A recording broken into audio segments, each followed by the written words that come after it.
What's up, guys? Welcome back. Chris, Westside Dive.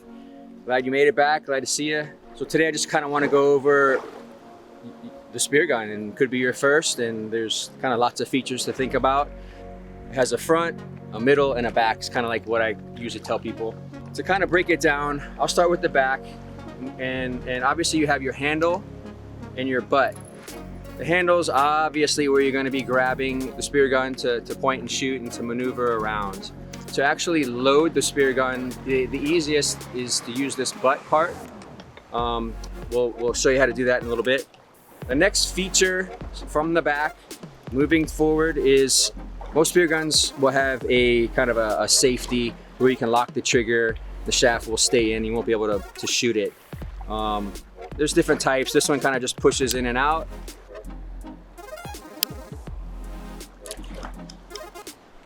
Moving forward up toward the muzzle part, you'll actually see we have your trigger, where when you engage that trigger, it relaxes the mechanism inside and your shaft shoots out. This is called a trigger guard. If you're swimming around and you have your finger kind of on the trigger ready to shoot, maybe you're on the reef, this trigger guard will actually protect your finger from any accidental pulling, that situation. Inside the entire trigger housing is a trigger mechanism. The mechanism is what engages your shaft, holds it in place, loaded up, ready to go before you fire. As you can see, if I'm loading this shaft, kind of engages inside that trigger mechanism, so you're ready to go from there. The various triggers will have various line releases. This is called a line release. Sometimes it'll be on top, sometimes it'll be on the other side. Sometimes you can switch it to the other side if you're left-handed or right-handed. The line release is there so you can bring your shooting line and wrap it around. You can do this 2 or 3 times, depends on how long your shooting line is. After you have located your target and you've pulled the trigger, you'll see that line release relax, and your shooting line flies away with your shaft to hopefully hit your target.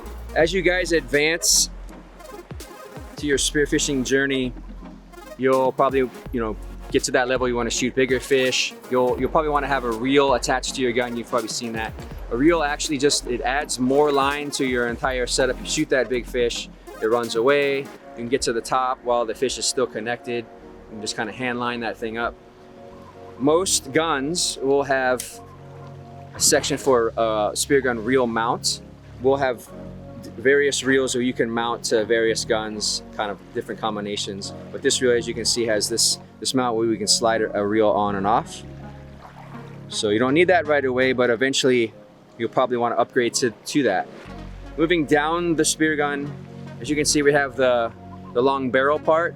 On these aluminum beginner kind of guns, this is a 2-inch barrel, aluminum piping, and you'll notice as the shaft comes away from the trigger, it glides along kind of a channel.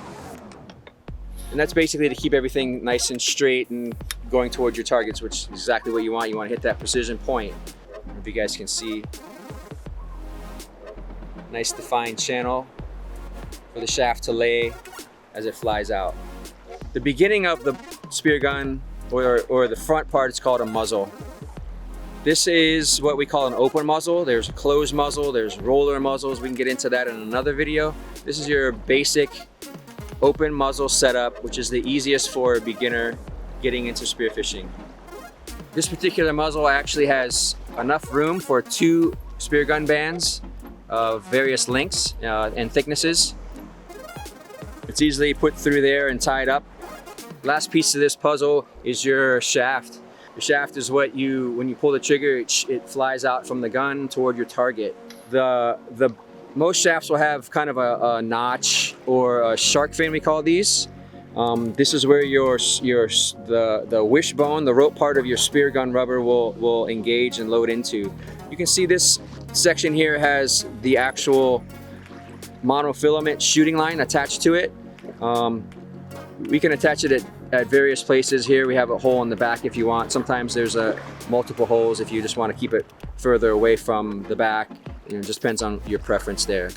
You'll see here this number 90. This is 90 centimeters. And what that represents is the length of the pipe barrel that's on the gun.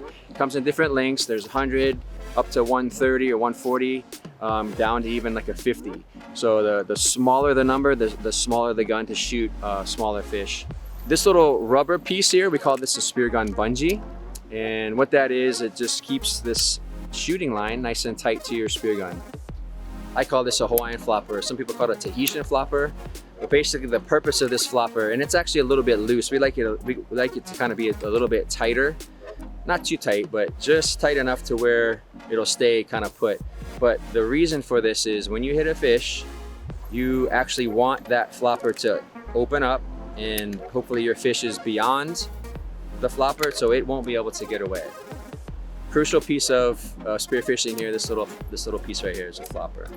Lastly, you'll want to have a very, very sharp tip to your spear.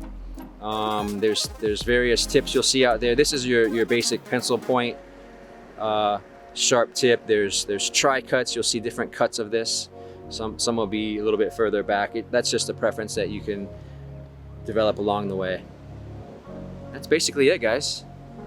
Okay guys, that's a wrap for today. We appreciate you checking our video out. Please give us a like, subscribe to the page, and we'll see you next time.